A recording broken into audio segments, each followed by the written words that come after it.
What if you could help others to find the power to heal themselves, physically, emotionally, and spiritually?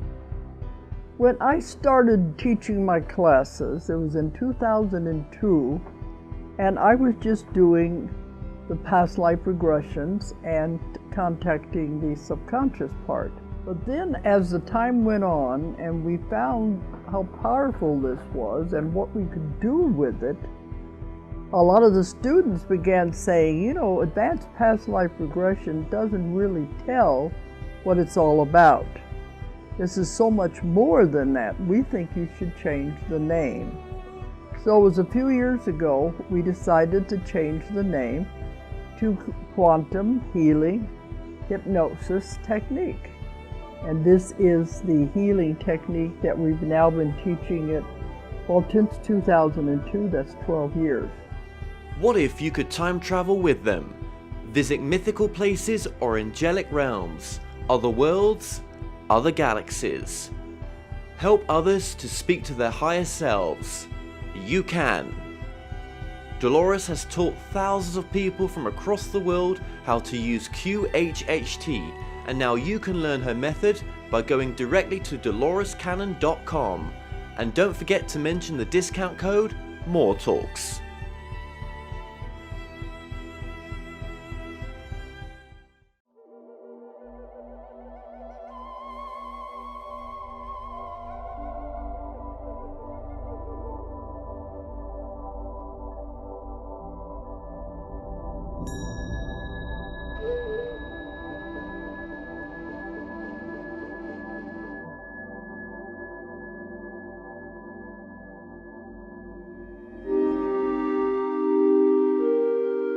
Have you ever wondered, can you communicate directly with spirit guides, teachers, or non-physical consciousness, or even our higher selves? What would they tell us? My name is Kevin Moore, and since 2015, I started to practice a form of communication which is termed channeling.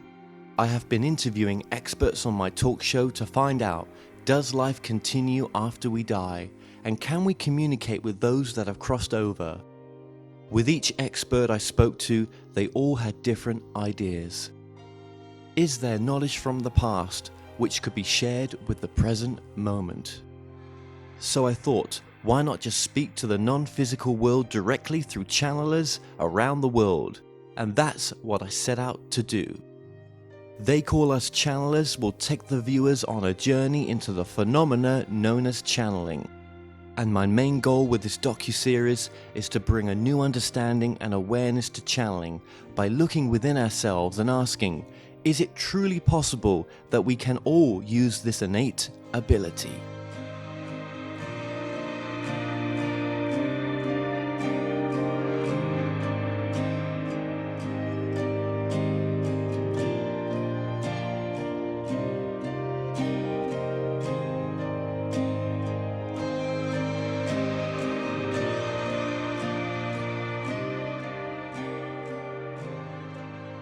Well, I think that one of the most interesting things about me is how uninteresting my life was as a youth. You know, how much I transformed from being raised in a conservative Catholic family in Connecticut to now doing this, and how it all just sort of started happening. I woke up somewhere around the year 2000. I'm not exactly sure when it happened, but once it happened, I just went down the path, like with everything. Getting Reiki certified and reading all these books, and then eventually starting to like follow Abraham around the world and going to workshops and doing cruises and stuff. And then all of a sudden the channeling started to happen. But I went from being like a strict Catholic, where as a teenager I would drive myself to church, to going complete atheist in my college years. And then just like all of a sudden spirituality found me. I wasn't looking for answers. I kind of was just resigned to the fact that when we die, we'll just go in the ground. And I felt terrible when I thought about it, so I just didn't think about it. And then, all of a sudden, I was just like handed these Tony Robbins CDs, and the very last one was an interview with Deepak Chopra. And I really was aligned with Deepak in so many ways because he was into natural healing. And I had discovered being raw and vegan once I moved to LA. And so I was really into that lifestyle of like, hey, you don't need to go to a doctor. You don't need drugs over the counter or pharmaceutical to be healthy and well. So that's what appealed to me about him. And then like just reading his books and stuff, I discovered, wow, I really do live in an intelligent universe that obviously there's a purpose to all this. And, it just, his like scientific way of explaining things really was what I needed to wake up. So I got exactly what I needed from Deepak, and then I just took it and ran from there and eventually got into channeling. Okay, now you mentioned there that you had a pretty Catholic kind of upbringing as well. So how have your family taken the path that you're on right now? They accept it. They don't try to talk me out of it. If any of them are worried, they don't say it, but I'd say out of my main family, my family I grew up in, my dad is probably the most open to it. He likes James Van Praagh, who you should probably interview at some point. Yeah, he likes him, and so he understands mediumship. But and he's like sort of dabbled in new agey things, but yeah, I think my mom realizes that she's psychic, and she started to get into new agey stuff. And the story that this is a long time ago, and she got totally turned off by it when she saw that the Holy Spirit was referred to in something that was written, and the H and the S were not capitalized, and that was it for her. She threw it away. If you was going to go to a family do, then it would still be pleasant and everyone's still Yeah, getting on. Yeah, that's important. they might tease me, but my wife and I just yesterday were like teasing them, about how like Christian they can be at times, So I realized that after we had that like really good laugh about it, that like, oh, they tease me about the fifth dimension and that sort of stuff, and like not really getting what I'm channeling because they can see it on Facebook and stuff. So I guess that's just the give and take of the universe, until I am able to fully accept and respect what they believe, then they'll probably never fully do that for me either. Interesting. So there was a fear then, a fear of religion, even though that was your practicing thing back in the day. I was afraid of God. I was afraid of not being good enough, of disappointing God, of saying the wrong thing, even thinking the wrong thing. So that was my initiation into a source type being when I was a child. Was just it was like, I remember my mom or dad saying to me, if you don't clean up your room, then Santa's not going to bring you presents. And I remember thinking, I don't know how I got this thought in my head, but like elves, like Santa's elves, like beating me up, and that was kind of like my relationship with all of the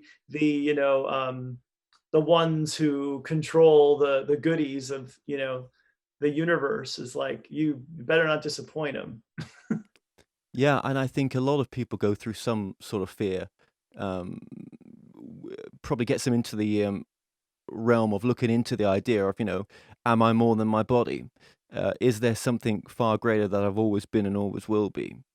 And Yeah. I suppose that starts an individual spiritual journey. Yeah, hopefully. I think it's interesting too. One of the things that you and I kind of discussed briefly was your interview with Dolores Cannon, or one of them that I stumbled upon on YouTube, and that's what got us talking again about doing this. And so I've been listening to her on Audible, because I listened to as many YouTube clips of her as I could and realized, well, she's just saying the same thing over and over again. I got to listen to one of these books. So I've been listening to the Convoluted Universe thing, and just today I was listening to the part where the beings that she's talking to through the client is saying, there's no punishment. Like you're never going to be punished. If you do go to some sort of like purgatory or some kind of experience like that, it's because you want to have that experience. Yeah, we create our own reality. That's so important, isn't it? Even after death, yeah. Yeah. Do you think we create our own reality on this level? We do. It's just not the ego all the time. So sometimes the ego wants this, and the higher self knows this is better. And then sometimes they converge, and that's wonderful. You get what you want and what you need at the same time. But sometimes what you want is not actually going to serve you, not even in terms of the egoic aspect of you getting served. In other words, you, me, probably everybody who's watching this has wanted to be in a relationship with someone who we didn't wind up getting in the relationship with. And it was like you dodged a complete bullet, or the person who was perfect for you came along, months later, and then thank God you were single. Yeah. Or, you go into a relationship that's completely destructive, but that's what you needed. Exactly. I had one of those right before my wife and I found each other. I had like one last really chaotic fling. You just needed that, did you? Just to test I you, guess yeah? I needed to get that out of my system, and then he came along. Yeah. When did you meet your wife that you're married to right now? We met on Facebook. And that was around. It was 5 years ago. Okay. Now, she is also practicing channeling as well, I believe, or she can do it? Anil does healing. She's a multiple threat. She can do just about anything. And does she have a website, or is it, do people I connect to her? don't know what she had one, and we took it down because of the baby, because she's been taking care of our baby, and with no help, because there's no family around at all here. So so eventually she's going to get her website back up and running and work again, I think. What is But your we're all, website? What is your website, Daniel? it's danielscranton.com. Okay. All right. So, you've got an interesting background as well. There was a time, I believe, you can fill in the dots here, that you did have a really dark night. Well, what's it called? A dark night of the soul, and you even contemplated suicide. And I think there's a lot of people that contemplate suicide. I think it was a friend of mine that once said, if you're not living life if you've not contemplated it. Now, obviously, there's massive ramifications when people do follow through with that, and I think it's a complete no-no. But just tell us about that time as well, and what changed you to get out of that space. Yeah, I would say I had a suicidal ideation type of thing, where it was like I thought about it, I knew I couldn't do it. My ex-wife that I was with at the time, her brother had committed suicide. So and she was very close with him. He was the only real family member that she was, really in a good relationship with. So there was no way I could do that. And but I considered it because I was in enormous pain in my body. And I just remember lying in bed in the middle of the day and crying because of it. And just thinking, I don't want to be here. And And then not that night, but the night after is when I had the most amazing experience of my life, which is to wake up from a dream where I said to the guy who is Abraham's videographer, his name's Peter Beamish. I turned to him in the dream. It's just me and him standing in this desert, like, like an Area 51 Roswell type place. And I turned to him and I go, I understand now about the other beings. And that was it. That was the entirety of the dream. And I woke up and I started to feel energy coming in through the crown of my head. And it was so intense and orgasmic that my body was like arching on the bed. I was like barely on the bed. I felt so amazing. And it just swept through me from head to toe over and over again till I started to wonder about it. I was wondering, what does this have to do with the dream? What does this have to do with aliens? Because I knew what by other beings I meant aliens, and Peter's really into aliens, and I knew that about him. So that's why he was in that dream, I'm sure. And I just would then be able to have a conversation with them based on, like, a pendulum will give you a yes and a no. So for me, it was like, yes, huge surge of energy through my body. No, nothing. And so I had this conversation with them for a while. I have no idea how long this lasted for, but at some point I thought, I got to open my eyes and see if there's anybody in the room here with me, because I had a sleep mask on the whole time. And I took it off and I opened my eyes, and it's like the whole thing started over again. I couldn't see anyone in the room, but the download of energy just sweeping through my body started all over again in the same intensity as it was in the beginning. And then eventually it stopped, of course, because everything has to. And from that point forward, so because of the physical pain, I thought the physical pain was being caused by a hernia. So I thought they were healing me. And that was one of the questions I asked. And the answer was no.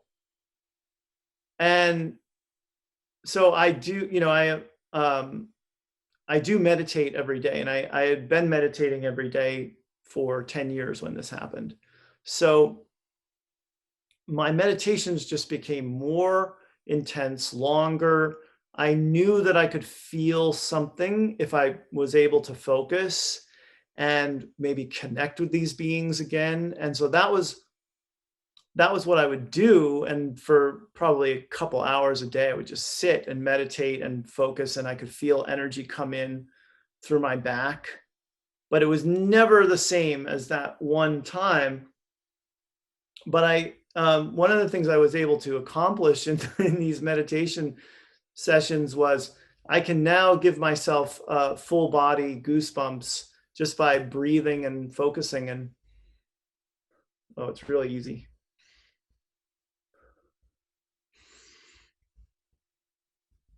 And it's you can't probably pick it up on the camera, but it's all the way down the legs and everything. So that I could do fairly shortly after attempting to make these connections again. And certain songs would trigger that experience for me too.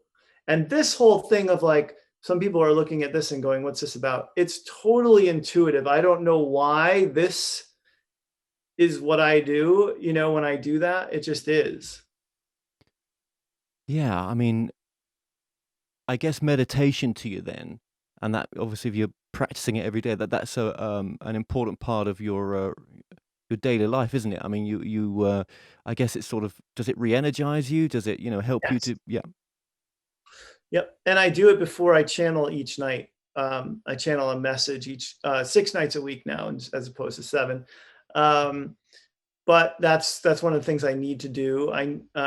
My day is much better when I meditate first thing in the morning. So like this morning, that's what I did before I got out of bed. And it's I mean, I know that if I had like a lot more time, and it's hard with a 22-month-old to like have time for everything, I could have all kinds of amazing experiences just through meditation. And I've never taken ayahuasca, and I've never done mushrooms, and I don't think that they're necessary. I don't have a problem with them as being a big part of our community nowadays, but I would say to anyone that it's not necessary to have an experience like that. If you can train yourself to do it through conscious breathing, meditation, connecting with nature, you'll ultimately, you don't then have to worry about the fact that these things are illegal in most countries. You don't have to travel and have a shaman and all this stuff. You don't have to worry about throwing up and bad experiences. Yeah. Well, I mean, there's a lot of personal stories online, isn't there, where people tell the recollection of taking, whatever they're doing. Yeah, DMT is a big thing right now, and as And you, DMT is something that's released in the body. Like you have it in your body. And that's one of the things I remember learning from Deepak too. It's like anything that Pfizer, Upjohn, or any of these other companies can produce, your body can produce. So, taking and DMT is not, they're not getting that from like a flower or plant like ayahuasca and like mushrooms that pulling them out of the ground. So that's, to me, it's pretty scary stuff. I wouldn't do it. yeah, I hear you there. But I think an important message that you're giving here is that, we can all meditate, right? Most of us can meditate. And most of us are able to use that space of meditation to ask any question that we want to ask. And it's pretty true, isn't it, that all answers really do lie within. And whether it's our own voice coming to us, which I've said like a parrot on so many of these shows, or it's a separate voice sometimes, but it's still us. It's that wiser aspect of us. We all have that ability to do this, don't we? Yeah, and everything is you. So whether you're getting it from within or from a channeler or something you read online, it's all from you essentially, because you, like we have already established here, you create your reality. So whatever you're getting in a session with someone else, you've created that particular scenario of that being what they say to you. Yeah, absolutely. I agree with you there. And you mentioned Dolores Cannon there. Actually, you mentioned James Van Praagh as well. I know James Van Praagh, and he's an interesting psychic, and I think we all have different teachers, don't we, throughout our life. I mean, you're listening to some of the Dolores Cannon books right now, but wherever we're at, whatever stage that we're at, there is always someone there to get something from, and I guess we're teaching each other as well, aren't we? Yeah, all the time. Yeah, that's the best way to look at life, really. It's like, well, why did I create this? What is this person coming to give me in this moment? Or, instead of just blaming everything, all your problems on things outside of yourself and saying like, well, if that person would just change, then everything would be better. We've got to look within, because that's ultimately why we're here, is to have these experiences to get us to grow. And if we're not taking those experiences as being exactly what they are, the impetus to get us to grow, then we're wasting the experience and instead just stewing in our resentment and our resistance, which doesn't serve us at all and probably eventually causes illness in the body. Oh, it doesn't it just? Would you say most illness in the body is some sort of repression for something that we don't want to face up to? Yeah, even if it's past life, yeah. Oh, yeah, right. So past life stuff comes up and we don't understand it, and then you go to the doctor and the doctor doesn't understand it, but it's something you need to ultimately uncover or at least process. You need to have that experience, and which means that the numbing of yourself to it is not going to serve you. It's not going to, you're then not getting the important aspect of what it was meant to give you if you're just going and numbing yourself to it. Like with me, having those symptoms and then also feeling like, well, I know what a doctor would say, so I don't want to go to a doctor. And then eventually led to me feeling like I had hit rock bottom. Yeah. And going to a doctor's not a bad thing at that point as well. With our own self-help that we True. can we can True. yeah. I mean, I eventually did go to an acupuncturist when the pain came back eventually. And she's like, "Oh, that's your kidneys," and so made me feel kind of silly for not ever thinking like, "Oh, I could just go see a naturopathic doctor. I don't have to go see the, you know." Absolutely. Oh yeah, yeah. I know a lot of people that see both, and yeah, that stuff's fascinating, isn't it? Where they can just tell where in the body the problem's coming from, and yeah, I think with one of the points I was trying to make there as well is that some of your teachers now, obviously, you've read the Seth books. I Yep. think, would you say there's some of the better material that's been channeled? Well, I like Seth a lot. I like Bashar a lot. And I like now that I've discovered Dolores's work, I'm really liking what she was able to compile over the years. And I see that they're all sort of intertwined. How there's a lot of the same messages in there. Of course, Abraham was a big influence on me at a point in my life too. Well, let me ask you about that as well. So, you went to a number of workshops, 10 plus or more, or 100 plus, wow, maybe okay, maybe hundreds. Yeah, okay.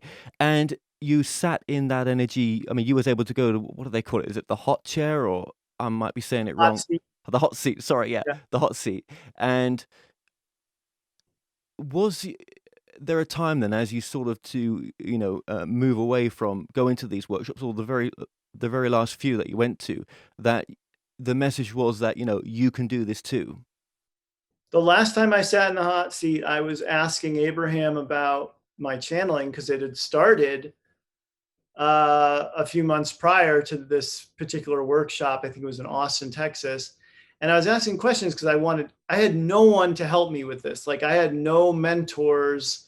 I knew of no classes for channeling. I just was on my own.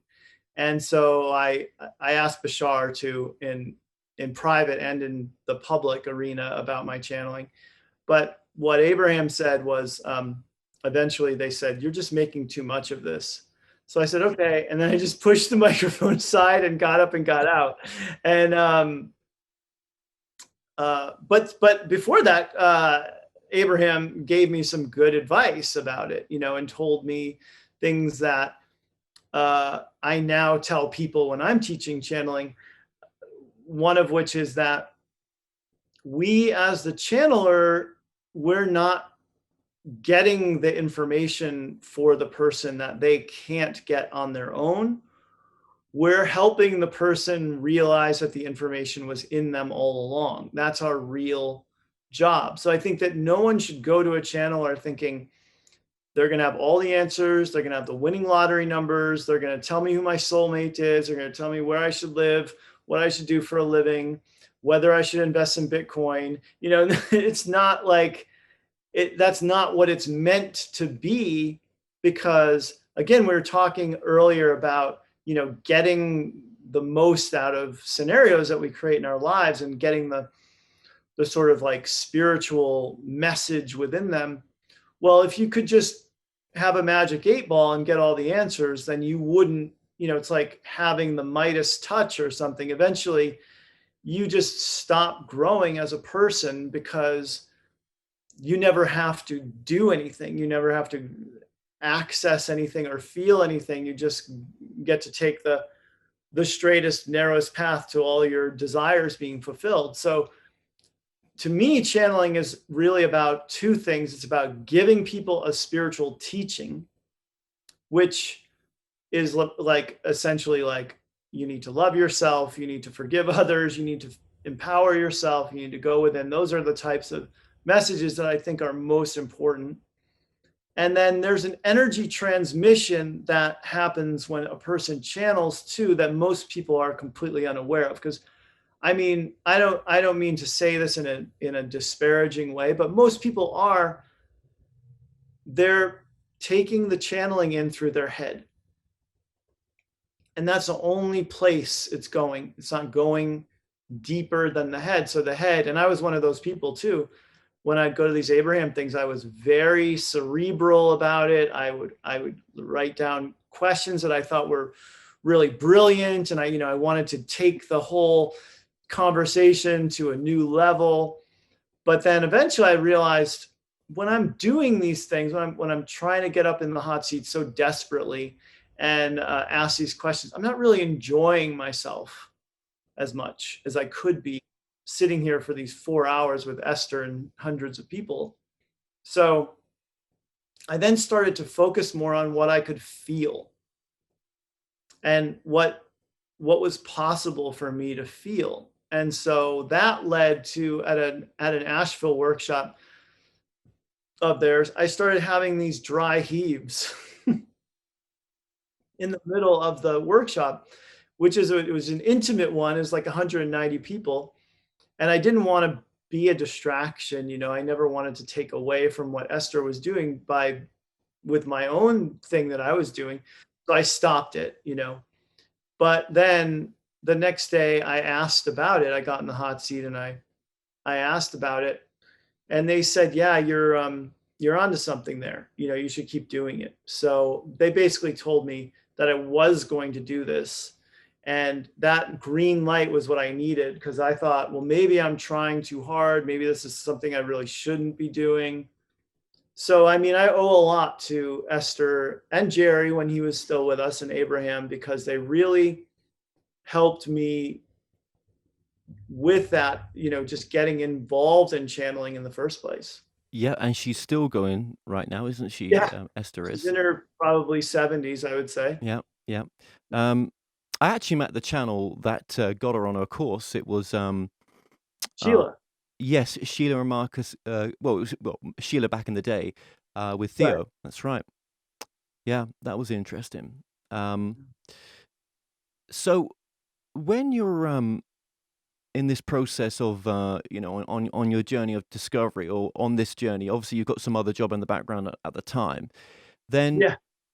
becoming a full-time channeler, which you are now, that was never on the deck. That was never something that, on the cards that you thought, oh yeah, that's definitely a career path that I want to go down. Yeah, it was, So, actually. what you did want to become a channeler? Oh yeah, yeah. I was, my job was back-breaking, like that's why I was in pain,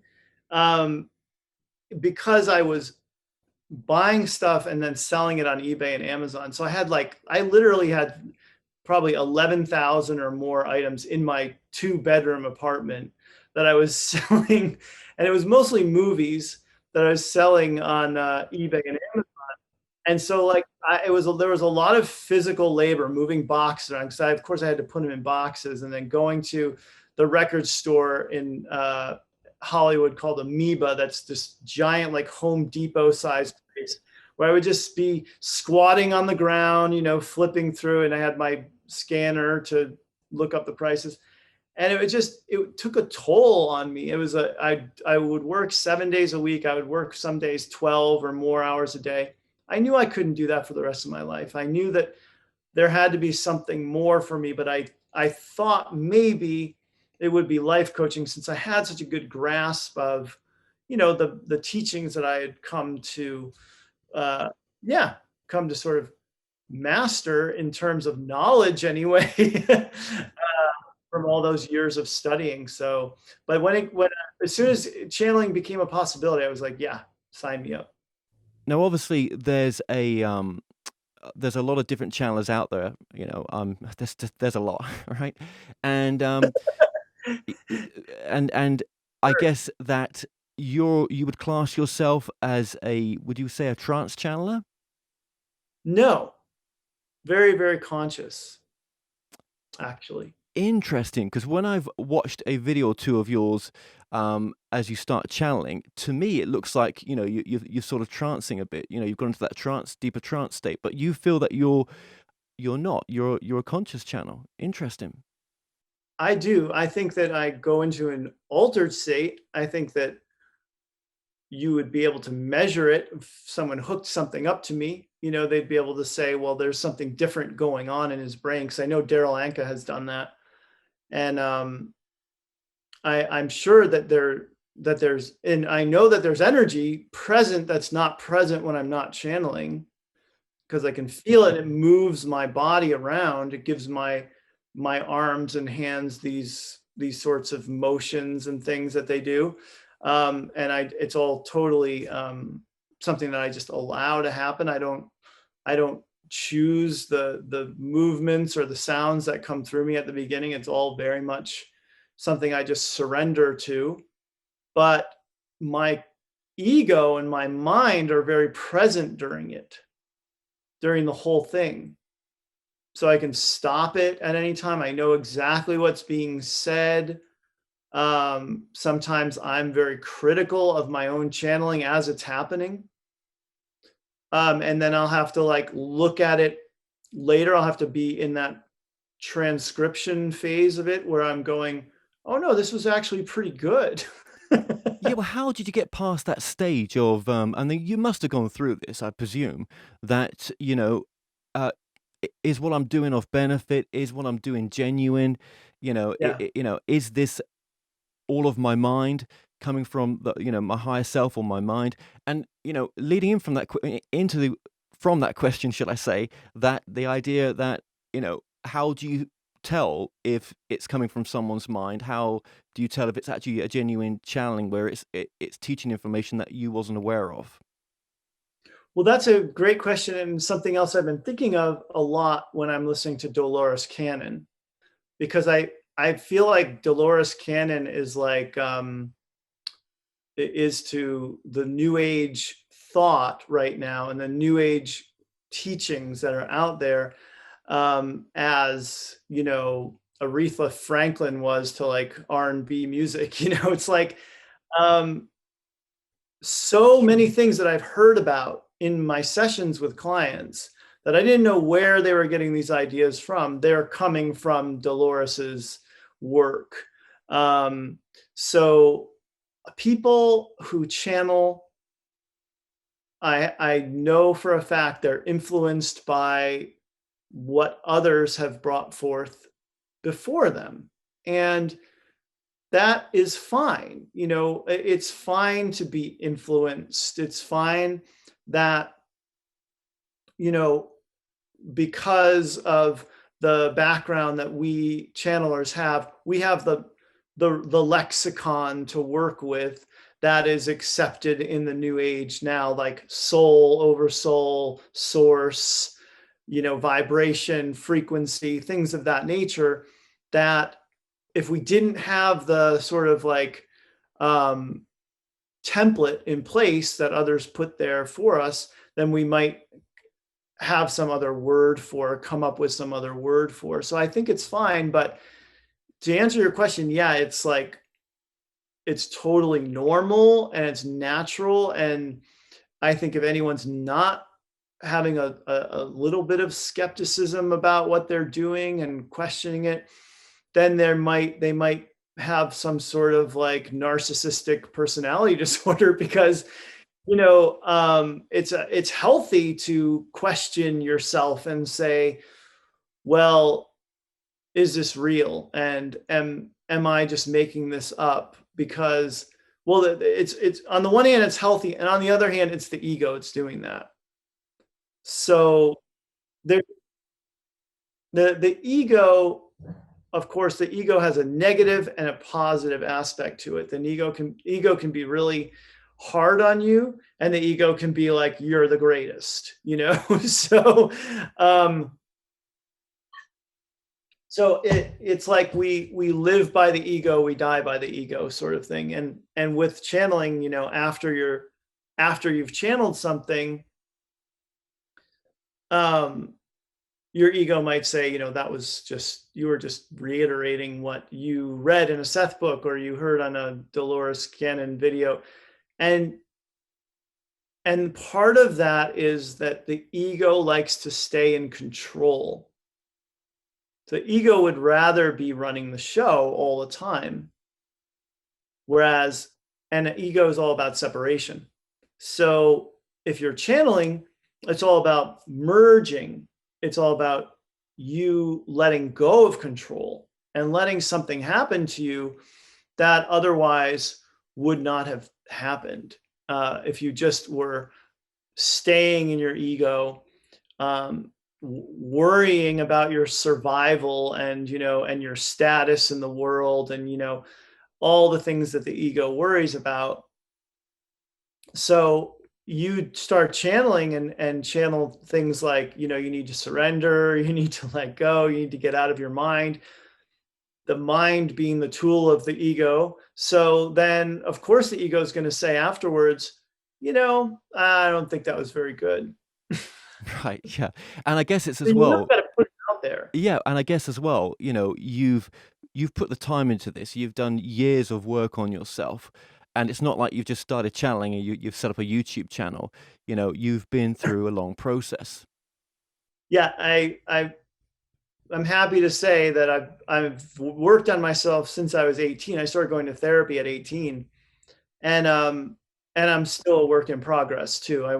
There's nothing perfect about me and my thoughts or feelings or anything. Well, that just, and that's great that you admit that, because I think some of us think that we've got to be, whiter than white to do this work, and that's just not the case. We've all got a human history, and it's this is the reality, isn't it? So Yeah, it's good to know that, even as I've been doing this for 10 and a half years now, and as much as I've seen myself grow as a channeler, I know I'm just like an infant compared to the Esthers and the Daryls of the world, and the people who've been doing it for even longer. But do you think they've been doing that in previous lifetimes? Yeah. Yeah. It's not just. Do you think you've done it in previous lifetimes, if such things exist, which I'm sure they do? So yeah, I'm very strange in in the sense that, like, I don't think about my past lives very much, and I don't think about where I'm from, and I don't think about, and there's a lot of things that you would think that I'd be kind of like, well, I know I'm from the Pleiades, and I know that I had this past life in Egypt. I know that sort of stuff will come up when it needs to for me, but I know I don't need to figure it out right now. Yeah, because you can get so lost, can't you, in all that stuff, and it's like, how ungrounded do you want to be? Because we've still got this shared reality, haven't we? I mean, I think that's an important question. Is that, how do you live by the teachings that come through you, and how do you ground that as well, so that because you're still going to have issues, aren't you? You've still got things that trigger you, and being here, having this life experience is really important as well.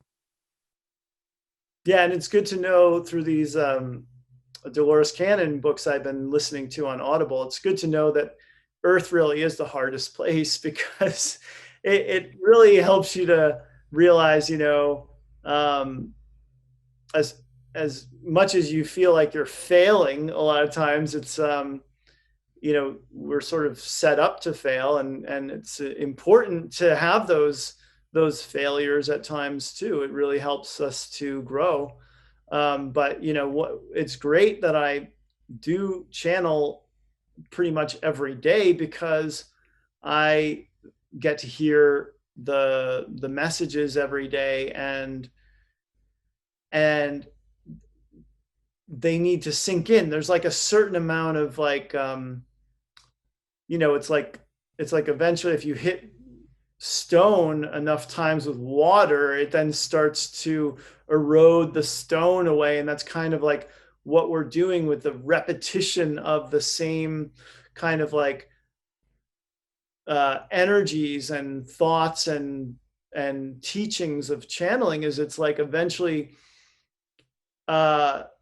wearing away the filters and the gunk that we have built up around the true essence of who we are. And so I think that that's one of the reasons why I went to all those Abraham workshops, even though a lot of them she would channel essentially the same thing, and then and then you'd be like, well, I'm there to kind of like hear the one thing that's new or different.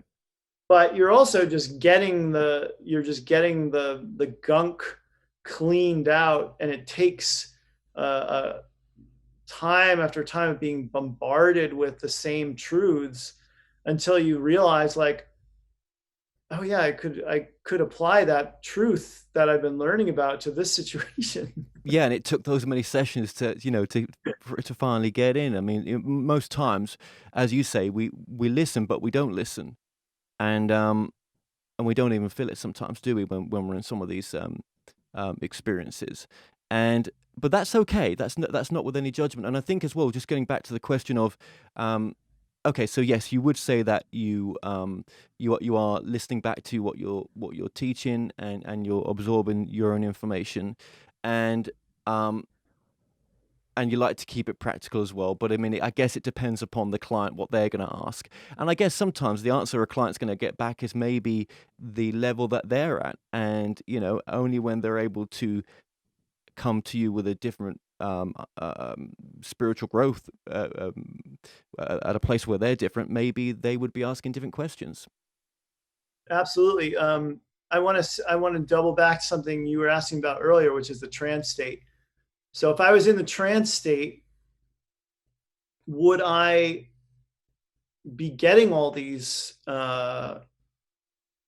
messages all the time? No, not consciously anyway, because I'd be out of it. And I'm not going to listen back to every session that I do in a day on the recordings of them. So it's good that I have that conscious state to really absorb it all. Well, I found that through, God, probably 80 something right now channelers that I've interviewed, that the conscious channeling it does seem to be the newer way right now of coming from. I agree. The very few and far between deep trance channelers out there, really. They are, but it's not as common as what you do and practice. And also, if someone wants to, try to figure out how do they apply discernment when going to see a channeler, well, I guess we can all channel lower energy beings. And sometimes some of these channelers out there, I will say this, that they are, that, yes, they're genuinely channeling, but they're not channeling what they think they're channeling. Yeah. I mean, because if you think about it, there aren't just higher dimensional beings and lower dimensional beings. There's also thought streams. There's thought forms. I've had this experience like for months now where I bump into these thought forms as soon as like a certain time of day hits and I'm in a certain area outside my house. And it's like a conversation that I just like pick up in my head. Each time I'm so aware that thought forms exist, that's a real thing that someone can and like we were talking about earlier, there's the good influence of, say, you having read like all the Conversations with God books, all the Seth books, and Abraham's and all that stuff. There's that good influence because all that's really good stuff. And then there's the state of the internet right now. So that to me, like what I've come to realize over the past couple of days is that conspiracy theory has become the new mainstream media in the sense that it's doing the exact same thing. It's telling you this is what you need to fear. Film at 11. Stay tuned. I'm going to get another update from the Galactic Federation, so stay tuned. I got to tell you who's evil now. And it's the same thing that they're saying the mainstream media is guilty of. It's so interesting as well, sorry to interrupt it, to see some of the channelers that I knew before who have gone more into the conspiracy side right now. And, we've all got free will with this, haven't we? What energy do we want to bring? They think they're doing the right thing. And I guess maybe they are, because maybe the people that flock to them, it's just what they need at that time on their journey. Does it make it wrong or right? Well, is it teaching you discernment? Probably.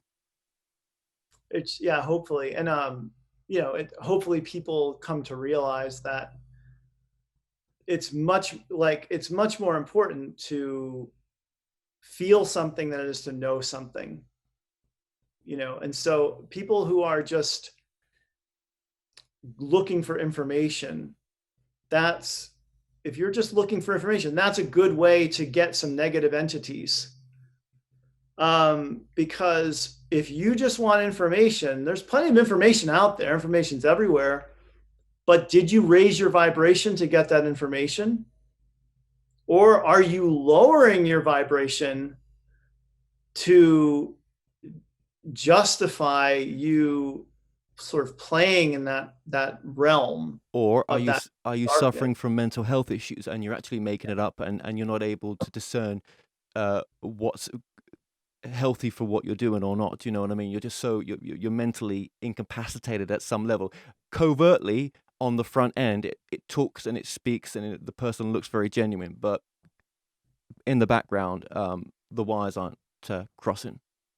Well, yeah, it's funny you brought that up and not me, because I actually was a psych major and worked in mental health in Boston for 3 years after I graduated from BU, and that's exactly what I see. I see the same delusions there used to be all these delusions around Christianity. That's a big source of people's delusions.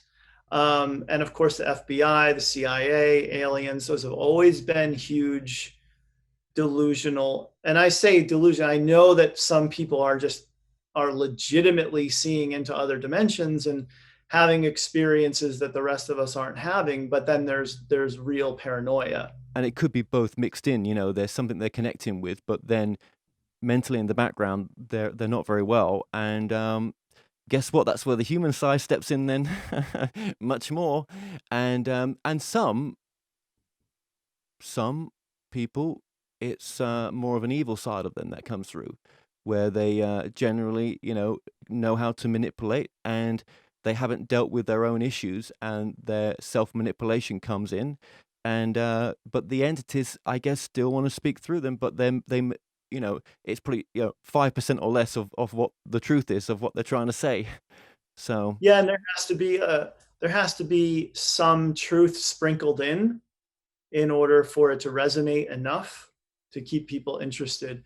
So that's the thing that also you'll be like, well, yeah, I mean, of course there's some truth in some of these conspiracy theories, but then what is it being used to do? Is it being used to empower people? Because if you're not empowering people, then you're not really being of service to them. Absolutely. And I just want to mention this as well. On your website, you've got some great courses on there. I got to look at them today, and I was like, oh, look, how to channel, how to do this. And I'm like, so if you're interested in any channeling courses, just check Daniel's website out. And your website one more time, Daniel, is? It's danielscranton.com. Scranton, just like the city in Pennsylvania that the office was based in or set in. Yeah, and just to let people know as well that all the links for Daniel are below in the description as well, including his books. And I haven't even got into a quarter of the questions right now. We've got such limited time together. Very quickly before we start any channeling then, why Hawaii? I was living in LA in 1999. I'd moved there in 97. I really went hardcore into raw food. I've been raw vegan now for over 10 years straight, but it started in the 90s. That was my first run with it. I went from like 98 to 2004. And I thought this was the place to be for raw food because of all the tropical fruit, right? So I went and I stayed at a raw and polyamorous and all these other things like what's it called? Intentional community on the Big Island. And I stayed there for a week or so. And I thought that's how I want to live. I want to live that way. They were living so close to nature, like way, way, way overboard, really. So you were kind of following your bliss in a sense by doing that. Yeah, and I didn't make it because they didn't accept my application to come live with them. So I was like, okay. And then 2002 rolled around and the thought popped in again. I'm going to move to Hawaii. This time I was thinking Kauai. But then I fell in love with my first wife and I wound up shacking up with her and getting married and all that stuff. And she didn't want to move to Hawaii. So, so then 2014 rolls around, and I'm talking to a friend of mine who's a psychic. And she's saying, and I'm explaining how, like, my second wife and I, we were having all this trouble finding a place to live in Ojai, which is where we lived. And she wanted to move to a different house, and we just couldn't find anything. And the psychic said, well, you need to be closer to the water. Ojai's like 20 minutes from the ocean.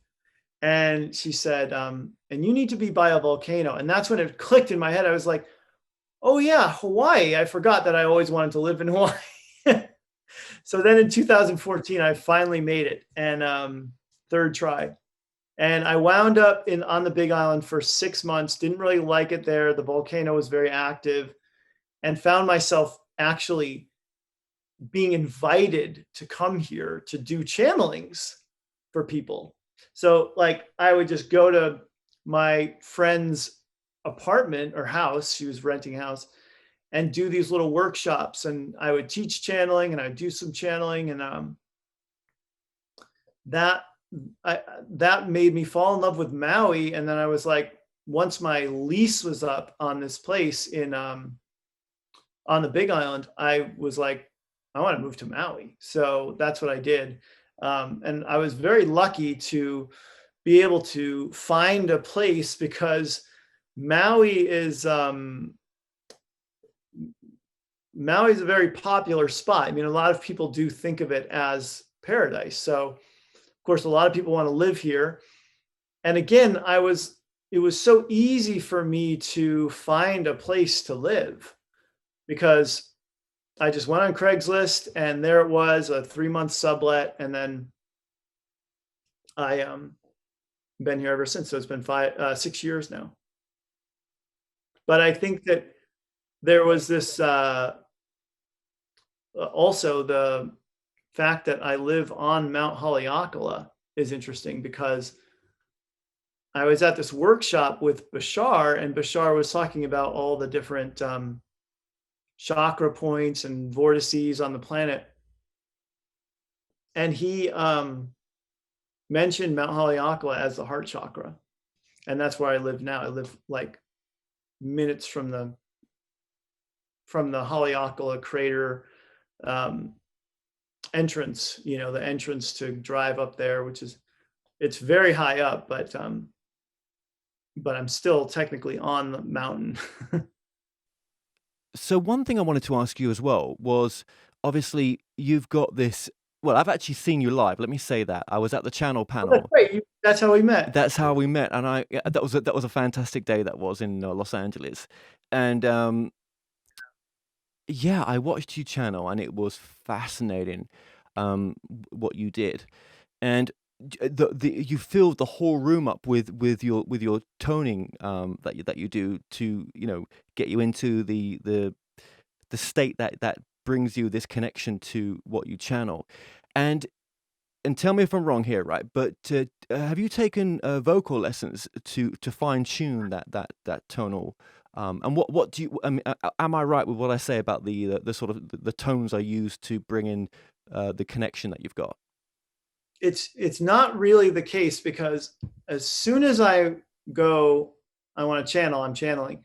So I'm channeling the tones, I'm channeling the sounds, and every movement you see in me is also a channeled movement.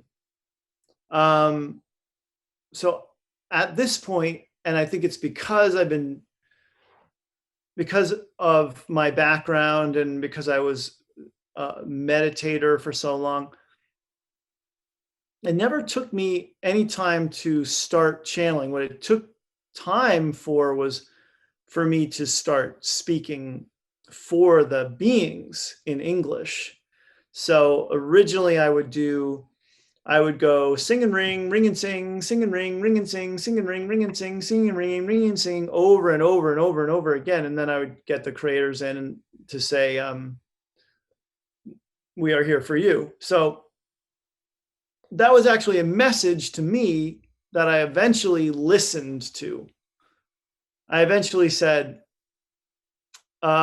Sing and ring. Maybe they want me to take voice lessons. So I went to go see my now friend, Kimberly, for voice lessons, and her studio was actually called Singing for Your Soul.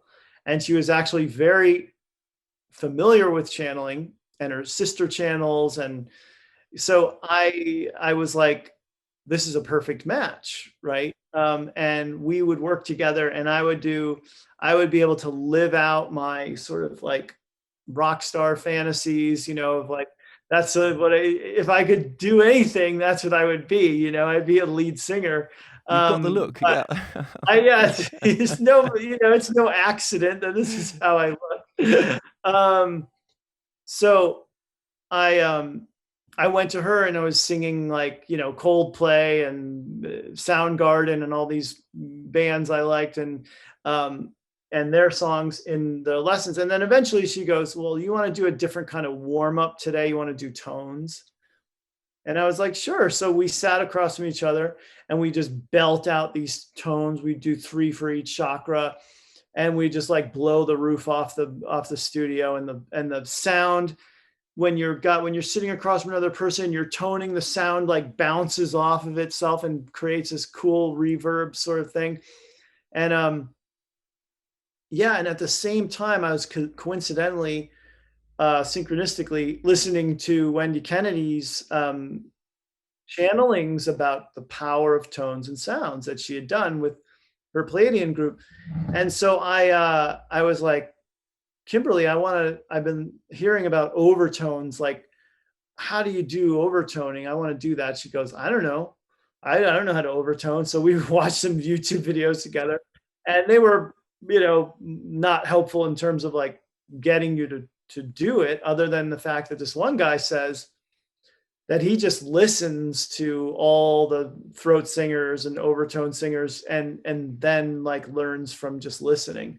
But what happened was the creators then went from, they were no longer doing sing and ring. I got the message. So and let me just pause you there. Let me just pause you. The creators were who you first channeled. Is that right? Yes, the creators are my very first channel entities. Yeah. Yeah. Continue from there. Sorry. And then they started to do light language, and the light language thing was also totally, was another one of those crazy things where it's like, I didn't know from light language. I never heard that expression before, but I'm getting a massage one day and all of a sudden I'm speaking light language on the table. And then basically that's the only time I ever spoke it. But I'd get a massage, I'd speak light language. I didn't know what to do with it. But then it started to come through in the channeling in the beginning. And it would be the thing that they would do in the beginning. And then once I sort of said to the universe, I guess, I want to overtone, then the creator said, oh, okay, this is how it's going to, this is how this is going to be your new preamble to whatever it is we're going to say. It's going to be these overtones that they moved my tongue and my mouth and everything to create the sound. I didn't know how to do it. So now I know how to do it, but it's still very much being done through me. Yeah, and it's all part of the process that you work with right now, which is really fascinating.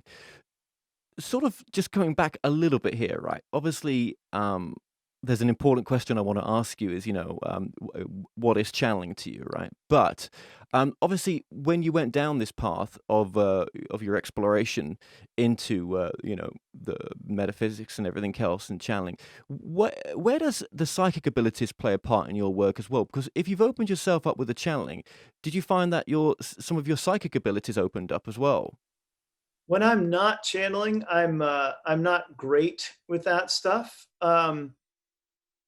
I have to sort of tune in. I have to be channeling, or I have to meditate or something. But me just walking around the kitchen, I'm not getting stuff like some people do. Like maybe my mentor Nora Harold gets that kind of thing, but she's got 15 years or so on me in this realm. But I don't walk around feeling like I'm hearing things, seeing things all the time. But when I'm channeling, I do think Daniel gets stuff too while it's happening, in the sense that, like, I know things, I see things in my mind's eye that that I wouldn't be if I wasn't channeling. So there definitely has been an improvement for me in it, but as I walk around living my day-to-day life, I feel like a very normal person. Right. Yes. Yes. As normal as we can be. Right. Whatever normal is for some people. Do you know what I mean? Um, Yeah. whatever reality that you're going to create. I guess that's what I mean. So, is there some questions, do you think, that people are not going to get answers with through the connection that you've got?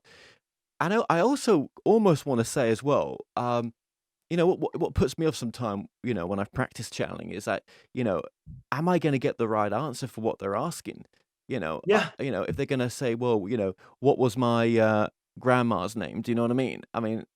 Is that, how do you, if some things won't come through, what is the reason for that, do you think? Um, it's not what the person needs. So do you really, a lot of people think they need to win the lottery, or they think they need to know what currency to invest in, but they don't. Or they're after validation, which maybe even that's not what they're meant to be getting from the session. Well, Or do you think that's a I'm cop-out? validation of what? So if there's things, well, I suppose I'm going more on a psychic aspect here. Do you know what I mean? Like, where, Like yeah, that type of validation, which a channeling session's very different, isn't it? But some people may expect that. Daryl, Anka, and Bashar, I don't know which one it is who says this, would say, like, if you know how much change you have in your pocket, then or the easiest way for you to find out how much change you have in your pocket is reach in your pocket and look at how much change you have in your hand. You don't need to ask someone. I mean, I know that I get why people want to do that, to see if it's legitimate. But again, that's a very mental thing, that if what you need to know about channeling is, if it resonates, then it helped you. If it doesn't resonate, it still helped you, because now you maybe will depend more on yourself for the wisdom that you want, or the direction that you want to take in your life. Because ultimately, like Abraham said to me, we should all be directing people back to themselves. We should all be telling people, you have the answers within you. You're the powerful one. And the channeled entities, first of all, they exist on different dimensional planes. They're not walking around like private detectives looking at all the evidence and Googling people and stuff. They're dealing with you in the present moment with the energy that you're bringing. So if you're coming with an energy of, I want to test you and see if you're legit, but I'm going to hold the answers back here where you can't access them because I'm not giving you access to them. So I'm proving my own point that this is all hogwash, then that's the reality, like you said, they're creating. That will be what they needed to know, is that this is not for you. Yeah, and you've almost answered the question there on, like, what does channeling mean to you? But if you just want to sum it up just very quickly. It is a person taking the time to go within and raise their vibration high enough to where they have access to energy and information, because there is information in there too, but it's mostly the energy that you're channeling. The person then's ability to take that and translate it into something, whether it's words, tones, light language, something they paint, whatever it is they're translating it into then becomes the product of their channeling. It becomes the end result of that. But ultimately, you could channel and not ever say a word, not ever get an image or even a knowing, because you're just saying, I just want to raise my vibration and channel positive energy. Maybe you just want to be the person that the planet needs right now, which is the person who's sitting and going, how can I send more love, light, and healing to India or Syria or Yemen or Palestine or wherever it's needed most right now? And so that person is not getting information about disclosure and what the government's going to say next. They're getting something that is what we all really need. I mean, ultimately, if our goal is not unity and unconditional love and compassion, then we're playing the same third dimensional game, just with different, board games or whatever, different dice. What is it you channel nowadays then? What groups is it that you bring through? Well, my almost daily messages are from the Arcturian Council, who are a ninth dimensional non-physical collective that evolved and ascended within the Arcturian system to where they are now. And I've been channeling them, I think, for about 5 years. It was right around the time my wife and I met that I started channeling them. And probably not coincidentally, yeah, I mean, I went to another psychic one day, just while my wife was getting her hair and nails done. And I had Talea, our daughter, with us. And the psychic woman was like, and we were just chatting. I wasn't having a session with her. Her shop was right next to the hair salon. So we're chatting, and she goes, why do I keep hearing Arcturian or Arcturian? Like, she almost got the word Arcturian without knowing what that meant.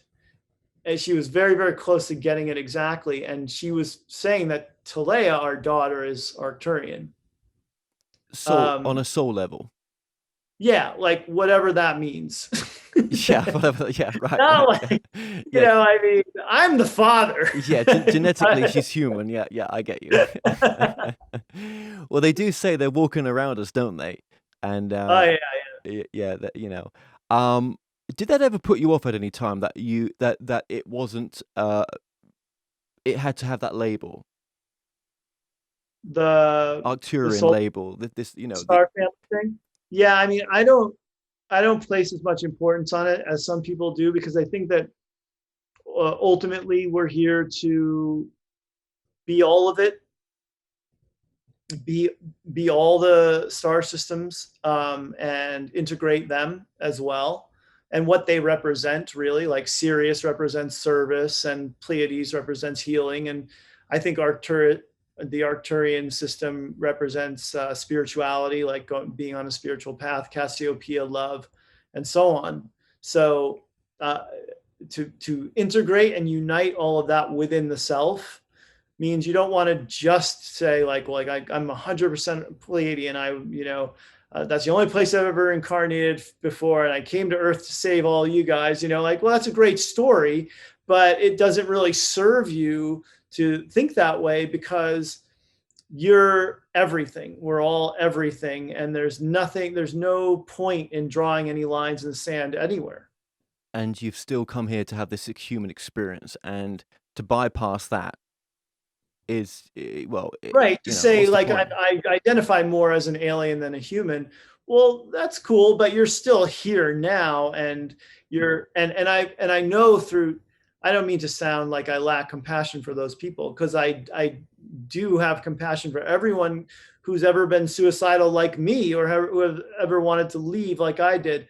But I mean, one of the things that Dolores points out in her sessions too is that there are a group of people who have never felt like they wanted to be here, who, at no point in their life did they feel like this is where they should be, or this is what they want to be doing, is having an earthly incarnation. So Okay, well, let's just get into the channeling then. Let's take a break right now, and we'll come back right after that.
Well, the Arcturian Council.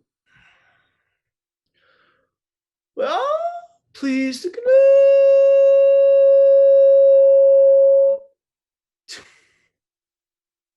Will you? Yes. Yes. Yes.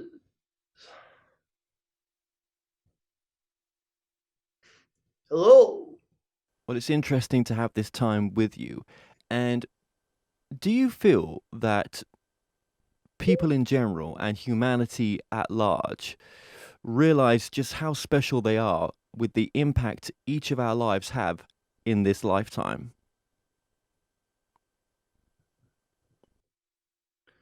You're all necessary pieces of a gigantic puzzle that we are all putting together. There is no one that is insignificant. And we know that on your world, it looks like certain people are more important than others because of their ability to influence. And you're starting to see that at this point in your spiritual evolution and your technological evolution, that there are more people out there who can have millions of followers, and still the vast majority of other people who are not following them have never heard of that person. So you're seeing that more and more teachers and healers are emerging, as well as those who just want to be labeled as influencers. But it doesn't matter. What does matter is that all of that shows the average person, a person who wasn't born into a royal family, a person who has never had their own television show, that the person can have an impact. They can influence. And even those who have no interest in having followers, have no interest in putting themselves on the internet or writing a book, they're also having that same impact because of their thoughts, because of their experiences, because of their willingness to feel, their willingness to go through something in their personal lives. That person is adding something to the collective consciousness that only they can add, because they are that unique piece to the puzzle. And so you're all very, very significant, and it serves each and every one of you to think of yourselves in that way while also having a certain amount of humility about that. Thank you. And is this a group that I'm speaking to?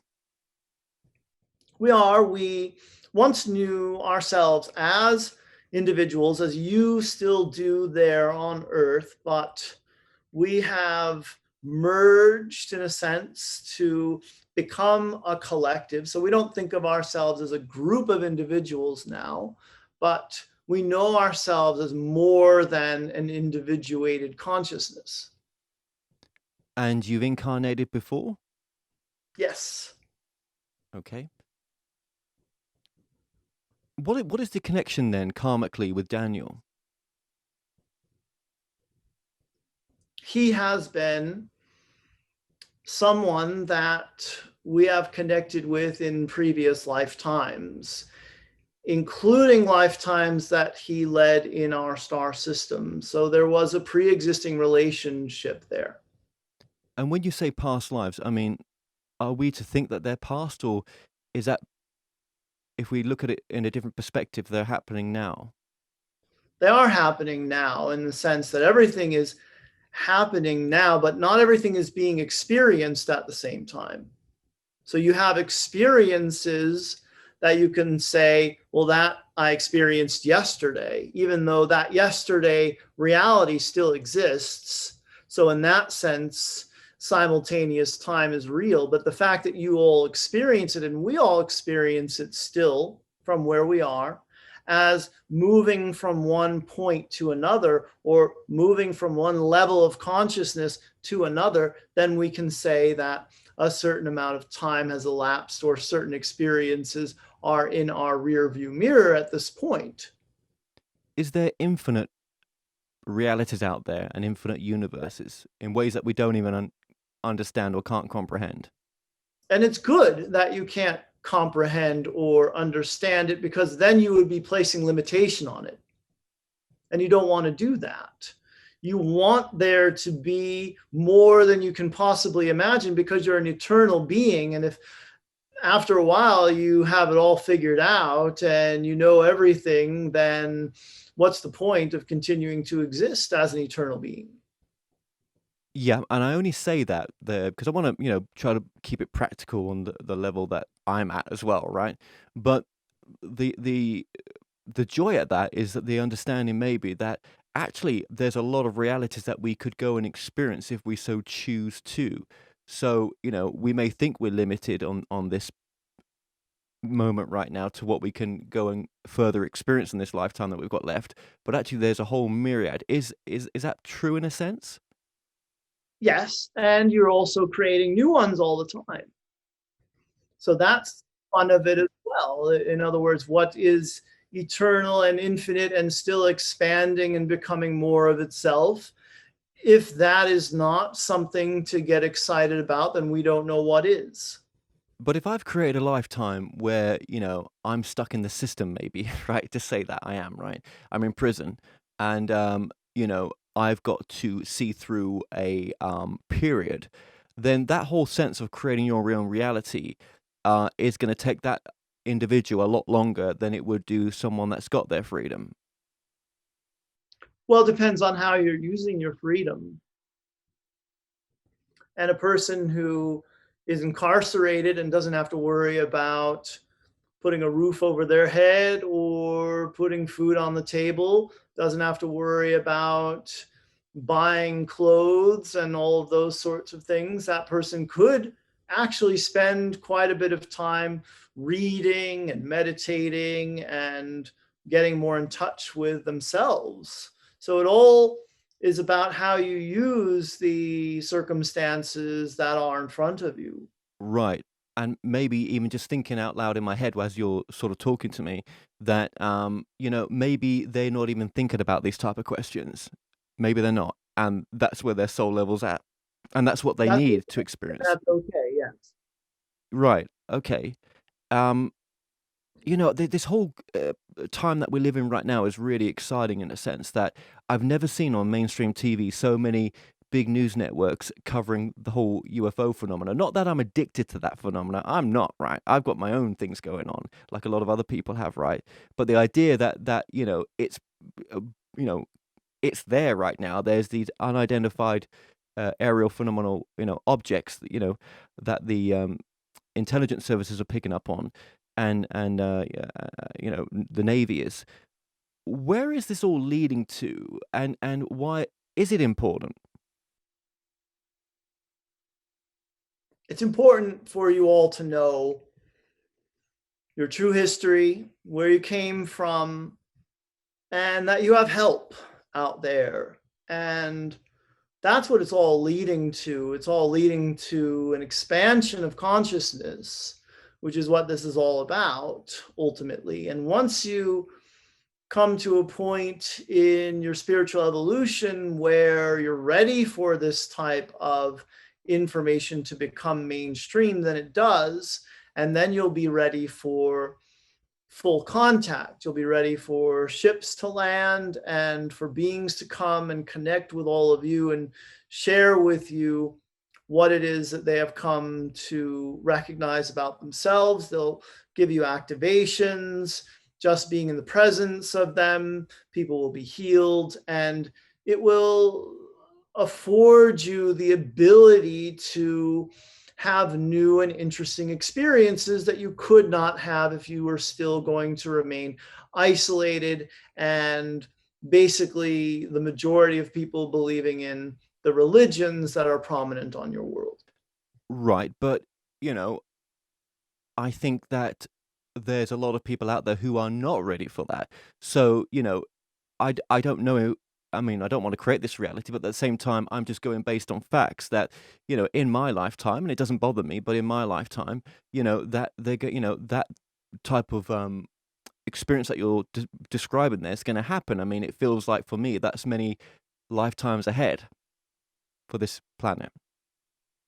Well, you'll just have to wait and see, but we can see that enough humans are ready for that experience to the point where we would make a prediction that we would feel very comfortable making, that this will happen in your lifetime. And those of you who are ready and who are awake will help the ones for whom this is a big shock to their system and their beliefs. You will be able to nurse them back into full health in terms of their ability to handle the energies and the information that come from full contact.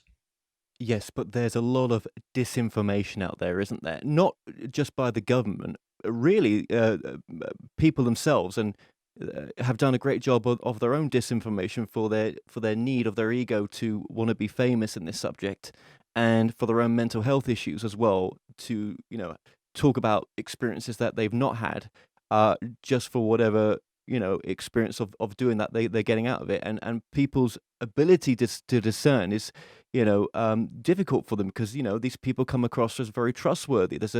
How does this happen? What's the outcome of such an event as you described, when there's so much disinformation out there? Well, when it happens on a global scale, when it's not just one person's camera phone that caught something, or one person saying this happened to me and they have some sort of platform to say that on, but when it's happening worldwide, when everyone's having their experiences with ET contact, then you don't have to worry about whether someone's telling the truth or not, whether it's all being made up using technology or some other mind control device. It's something ultimately that you all need to have. You all need to have first-hand, personal, face-to-face contact with other beings. And that's what you have been readying yourselves for so many decades now. And now you are ready, and we see it as a very positive thing for everyone on the planet, regardless of what the belief system is. Okay, so basically what you're saying, it's almost like a soul growth spurt to have that type of affirmation and that type of truth that this is a reality. And are you kind of saying that this is part of the ascension of humanity's growth to a more peaceful coexistence with each other? Yes, indeed, we are saying that. But you might also be missing out the part where, or not purposefully, but I'll just include it, that it's a bit of a rough ride to get there. It has been a rough ride indeed. And it's been a rough ride because ultimately souls want to have experiences that egos don't want to have. And so while the ego would never choose to have a very horrible experience there on earth, the soul would choose that, and it would choose that for its own reasons that an ego and a mind might never be able to understand. And that is really the source of suffering, is not being able to accept something that is happening to you. Without that type of first contact, how long will it take us to get there on our own, to have that spiritual growth Well, by you've ourselves? never been on your own. On a mass level, I mean, on a mass consciousness that you know, if yeah, no, I know we've never been on our own. I do feel that, but if that presence wasn't there, how long would it have taken us, or how long would it take us to get to maybe a more to have that soul growth jump that we're talking about? 1.2 billion years. Oh, that's not too bad. I thought he was going to say longer, right? Okay, 1.2 billion years. Wow. Is that long to a soul? Not at all. But why do we need that extra push right now? Why is that in our destiny, do you think? The timing is right in terms of universal energies, in terms of things that are happening all around you. In other words, you have to come along for this ride that the rest of the universe is on. Otherwise, you're just going to continue to be the item that is stuck in the gears, that's not letting the whole kaleidoscope move in the way Okay. that it moves. So you're saying that this energy, I'm going to call it energy. I don't know if beings are the right thing, because this energy that's trying that may make contact. Okay, firstly, would we be shocked at actually it's not the truth we thought it was? It's actually far more deeper than what even we've with our best researchers in this field, alternative researchers, I'll pin that, have even imagined it to be.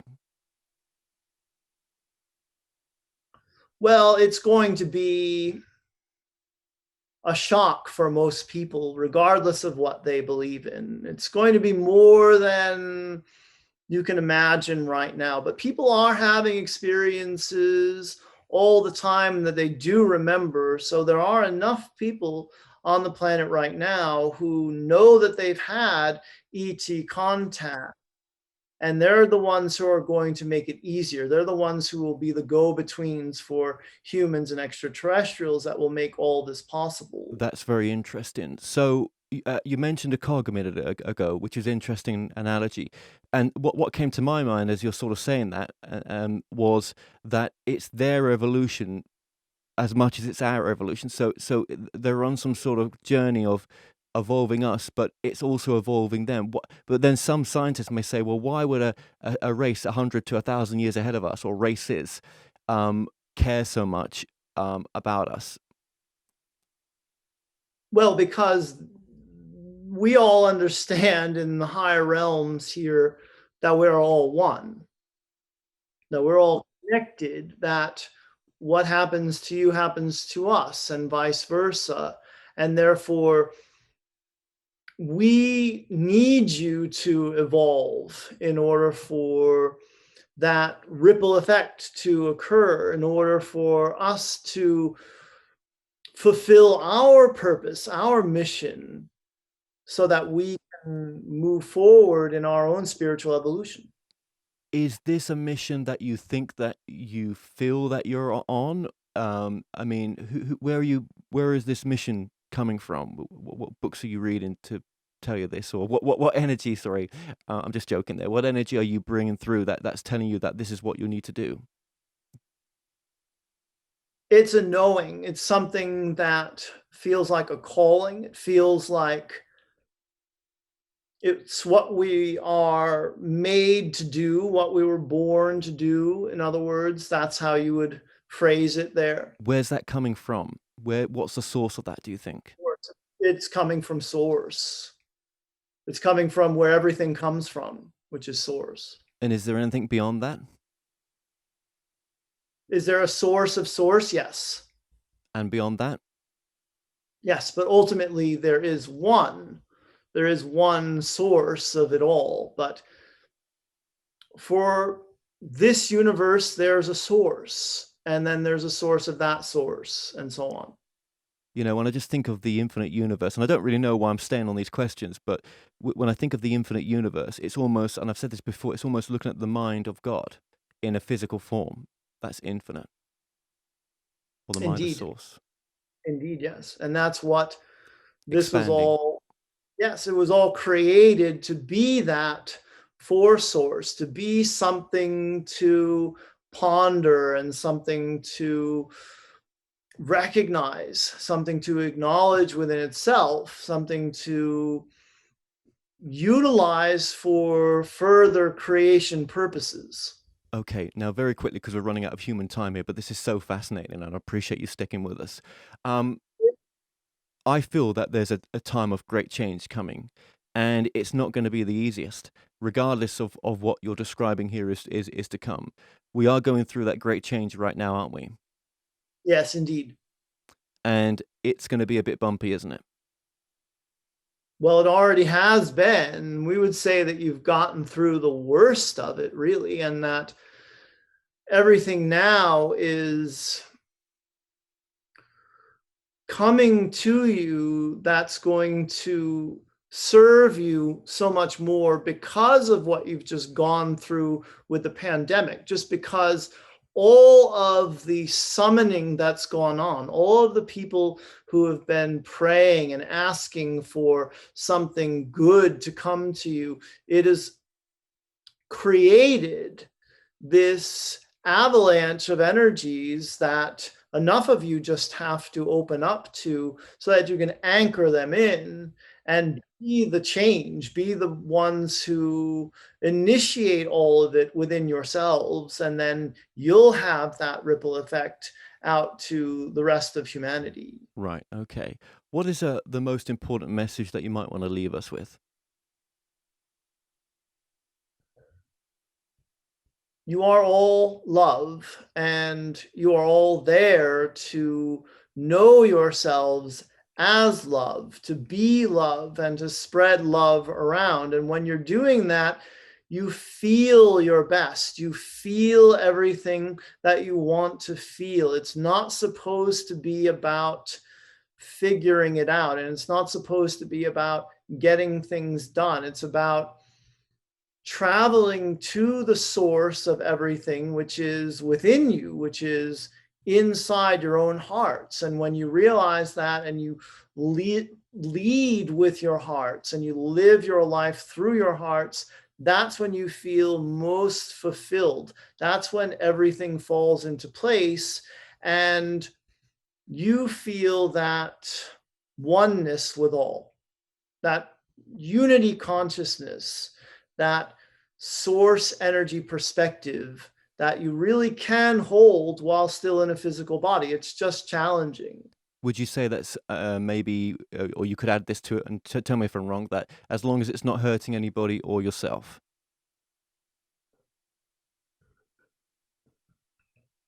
Ultimately, everything is coming from love, regardless of how it looks. Regardless of whether it seems like you're hurting someone or not, that's still love doing it to love. So that's something to remember as well, is that no matter how it looks, it's there in service to you. And if you're coming from that place of wanting to feel love, wanting to be of unity consciousness, you would never seek to hurt anyone else. Well, I would just like to thank you very, very much for this interesting conversation.